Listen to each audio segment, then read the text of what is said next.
네, 안녕하십니까. 세상의 모든 놀거리, 즐길거리, 먹을거리, 취미거리를 지적이고 특허적으로 리뷰하는 케이턴틸리 플레이 유성원입니다. 유인걸입니다. 반갑습니다. 반갑습니다. 유 대표님 네. 힘들어요.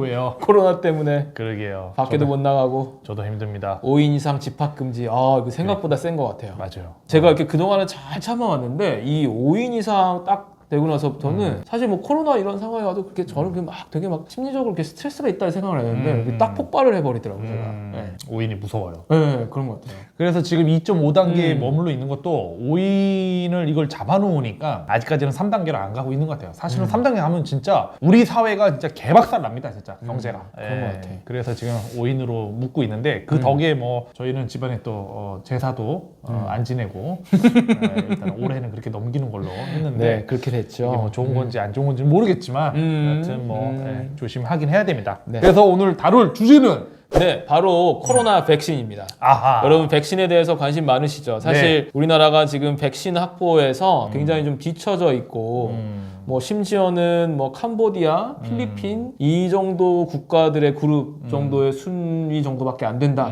그래서 약간 국가적인 어떤 자존심 뭐 이런 것들 뭐 물론 뭐 백신을 확보하는 게 어떤 국가의 어떤 국격을 나타내는 건 아니지만 사실 백신을 빨리 확보해서 국가적인 어떤 집단 면역 체제가 구축이 됐다라고 하는 것 자체가 대외적인 경제 신인도 그렇죠. 네, 그다음에 어떤 경기 회복 이런 측면에서도 사실 굉장히 시급한 건데 맞아요. 이 백신 확보가 늦어지고 있다는 건 굉장히 유감스러운 일이 아닐 수 없습니다. 맞습니다. 그래서 뭐 격분할 수 없는 상황입니다 지금. 네. 뭐 처음에 이 정권 내에서 지금 현 정권에서 또 이 정권 얘기요.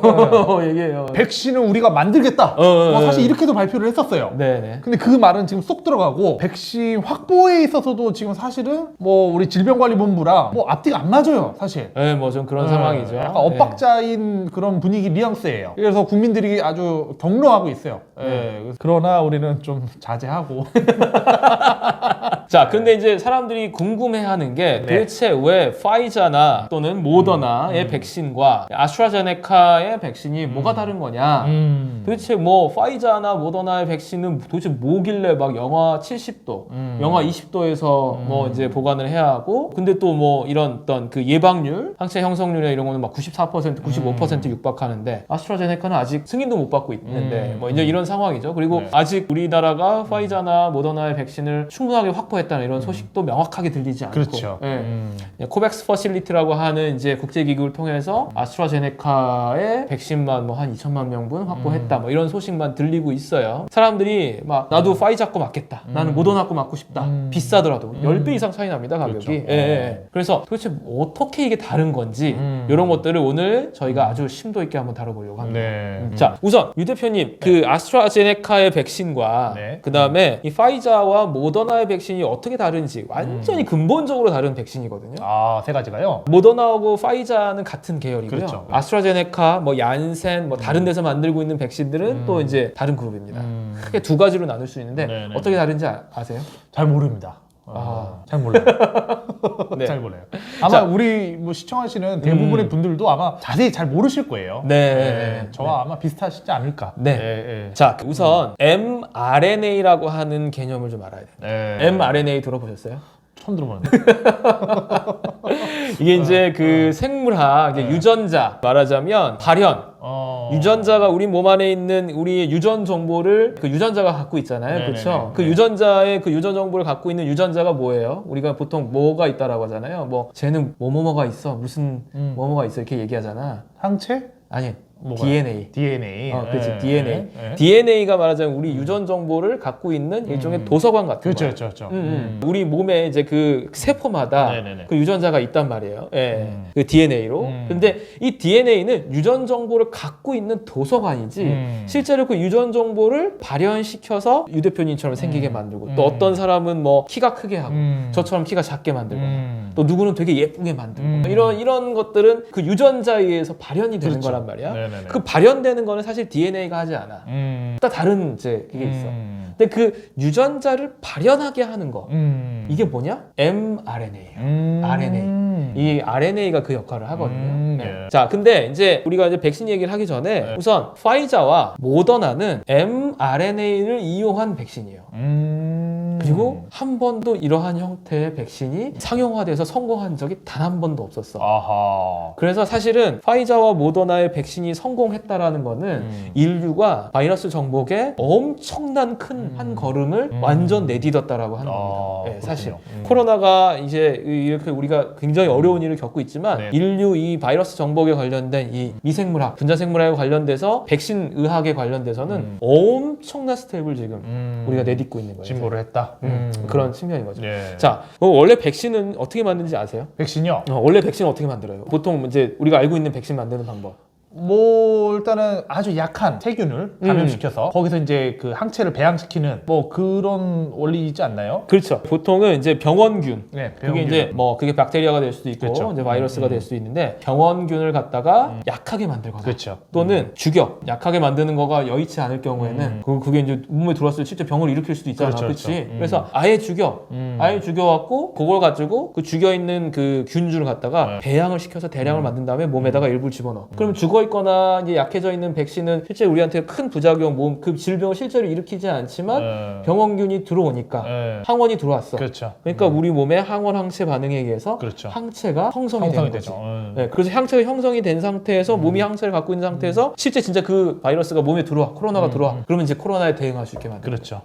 이게 병원균을 갖다가 활용한 백신 제조 방법이에요. 그렇죠. 이게 전통적인 백신 제조 방법이에요. 맞습니다. 네. 그래서 우리가 뭐 독감 백신이라든가 다 그런 거잖아요. 네, 그렇죠. 약간 병원균을 죽이거나 약하게 만들어서 몸에다가 주입을 한 다음에 항체를 만드는 원리거든요. 그렇죠. 근데 mRNA를 이용한 백신은요. 네. 그런 병원균을 죽이거나 약하게 만들어서 넣는 게 아니야. 다른 방법으로. 그렇지.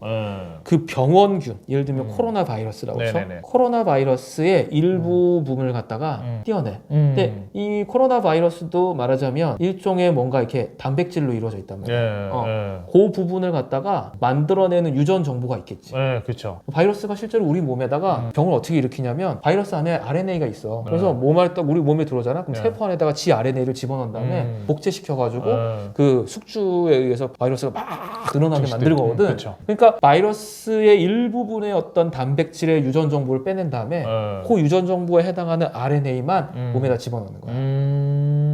그러면 몸에서는 어때? RNA는 말하자면 유전자를 갖다 발현시키는 역할을 하거든. RNA가 들어와서 그 RNA가 말하자면 단백질을 합성을 해.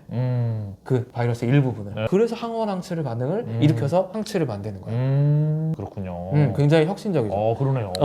접근 방법이 다르네요. 진짜. 달라요. 그래서 사실은 RNA를 이용한 백신은요. 그러니까 우리가 일반 전통적인 어떤 백신은 병원균을 만들거나 죽여서, 그러니까 뭐 이게 약하게 하거나 죽여갖고 막 엄청나게 대량으로 배양을 해야 돼. 그래서 실제로 또 죽여서 이제 사백신을 우리가 맞을 때는 실제로 그 병원균에 해당하는 바이러스 전체를 하는 게 아니라 뭐 약간 뭐 침팬지 아데노바이러스라든가 뭐 베큘로바이러스라든가 이런 걸 이용해가지고 일부분의 바이러스 유전 정보만 딱 띄어내갖고 거기다 배양을 시켜가지고 그 말하자면 몸에서 이제 백신을 만들게 이제 배양을 시키거든. 그래서 굉장히 큰 공장. 그 다음에 이제 맞아. 그런 안정성 테스트를 위한 상당히 오랜 기간의 임상 기간 그렇죠. 이런 것들에서 사실 백신 개발 기간이 엄청 오래 걸려요. 그렇죠. 그러니까 바이러스 백신이라는 게 별로 수지타산이 안 맞아. 제약회사 입장에서는. 왜냐? 바이러스는 변이가 빨라. 그렇죠. 그러니까 백신을 실컷 연구해서 한 1년, 2년 연구해서 만들어놨는데 또 다른 변이가 생기고 그거 이미 지나가 버려. 그렇죠. 그러니까 제약회사 입장에서는 바이러스 백신이라는 것 자체가 연구비 잔뜩 들여갖고 만들어봤자 별로 팔리지도 않고 유행 지나가 버리고 하니까 바이러스 백신이 연구를 잘 안 해. 그렇군요. 그 다음에 실제로 항원 항체 반응에서 항체를 형성하는 데 있어서 그 우리 몸에는 두 가지 T 세포에 의한 백신 체계와 B 세포에 의한 백신 체계가 있는데 이 T 세포에 의한 백신 체계에 의한 항체만 만들어내. 그래서 이제 약간 좀 반쪽짜리. 물론 효과는 없는 건 아닌데 그런데 mRNA를 이용한 백신은요 굉장히 연구 기간이 짧아. 왜냐면 유전 정보 요즘에는 인간의 유전자도 뭐 하루 이틀이면 다 읽거든요. 슈퍼컴퓨터가. 바이러스의 일부 그 RNA 정보는요 되게 빠르게 해석할 수 있어. 완벽하게. 그래서 화합적으로 합성만 하면 되기 때문에 대규모의 균주 배양 시설이 없어도 소규모의 제약회사나 이런 연구실에서도 mRNA 백신을 상당히 많이 만들어낼 수 있어요. 그다음에 연구 기간도 짧아. 그래서 이 바이러스에 의한 질병이 돌 때 굉장히 빠르게 백신을 만들어낼 수 있어. 그렇군요. 그래서 이제 이게 이제 mRNA의 백신이 이번에 성공을 하면 엄청난 스텝을 내딛는 거야. 그러네요. 앞으로는 그렇게 많이 바뀌겠네요. 그렇죠. 네. 네. 근데 이제 이 mRNA에 의한 백신이라는 게 사실 그러면 왜 옛날부터 안 했어? 그렇죠. 왜냐하면 우리가 이제 제임스 누구야 이름 까먹었다.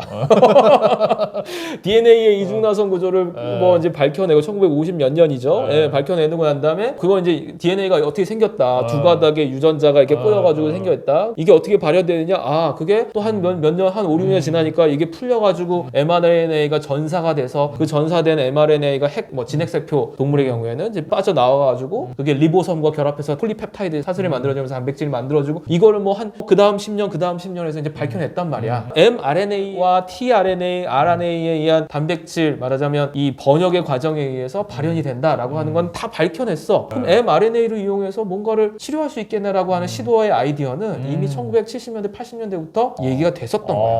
예. 실험만 안 했을 뿐이네요. 그렇죠. 그리고 암 치료를 위해서도 상당히 시도가 많이 이루어졌었어. 실제로 암세포를 죽이기 위해서. 때문에. 근데 이게 문제가 뭐냐면 mRNA를 그럼 몸에 주입해가지고 항원 항체에서 항체를 형성하는 백신의 역할을 하는 아이디어도 1990년대 이미 제안이 됐었는데 이게 왜 안 되느냐? 기술적 장벽이 있어. 왜 그러냐면 mRNA는 보세요. 제가 지금 이게 그림을 보여드리는데 DNA에서 사슬이 풀리면 이게 mRNA가 딱 붙어갖고 전사가 이루어집니다. 여기 이제 염기가 ATGC 유전 정보 이렇게 쭉 그러니까 mRNA가 딱 빠져나와요. 여기 DNA 정보가. 그러면 이제 mRNA 가닥이 이렇게 있으면 여기에 리보솜이 붙어가지고 폴리펩타이드가 형성이 된단 말이야. 근데 이게 꽤 길어. mRNA가 기본적으로 꽤 길어. 꽤 큰 분자량을 갖고 있어. 그러니까 몸에 들어왔을 때 이게 꽤 큰 분자량을 갖고 있으니까 몸에 침투가 잘 안 돼. 세포 내부로. 우선 이게 문제야. 침투가 잘 안 돼. 그러니까 mRNA를 집어넣고 뭔가 단백질을 그 병원체가 되는 항원이 되는 단백질을 만들어내야 되는데 이게 잘 안 되는 거야. 잘 들어가지가 않아. 두 번째는 이게 덩어리가 크니까 이 mRNA를 우리 몸이 뭘로 인식을 하냐면 항원으로 인식을 해. 병원균처럼. 그래서 알레르기 반응이 일어나요. 몸에서. 그러니까 항원 항체 반응이 일어나면서 알레르기 반응이 일어나요. 면역 반응 중에 이거거든요. 항원 항체 반응이라는 게. 그러니까 mRNA가 딱 그냥 들어오는 순간 몸이 알레르기 반응을 일으키는 거야. 그러니까 지금 모더나나 파이자의 지금 백신을 맞은 미국의 알레르기 반응을 일으켜서 뭐 했다라고 하잖아. 그게 이 현상인 거야. 이 현상이요. 뭐 유명하잖아요. 첫 번째 미국에서 백신을 맞은 간호사가 있었어요. 인터뷰 도중에 실신했어요. 그렇지. 알레르기 반응인 거야. 알레르기 반응인 거야. 자, 그래서 이거를 어떻게 몸에다가 안정적으로 집어넣지? 이런 반응, 그 면역 반응에 알레르기 반응을 일으키지 않으면서도 효과적으로 mRNA가 우리 세포 내로 들어와서 그 병원균에 해당하는 일부 단백질을 갖다가 합성하는 과정까지 이르도록 안전하게 mRNA를 쑥 집어넣는 거를 어떻게 해야 되지? 이거에 대한 기술이 없었어. 그러니까 이게 실현이 안 됐던 거야. 그랬군요. 기술적인 아이디어는 이미 나와 있었는데 근데 실제로 그럼 mRNA를 어떻게 우리 몸에 효과적으로 주입을 해서 항원 항체 반응을 유도할 것인가? 이거는 잘 기술적인 장벽이 있었던 거지. 그랬군요.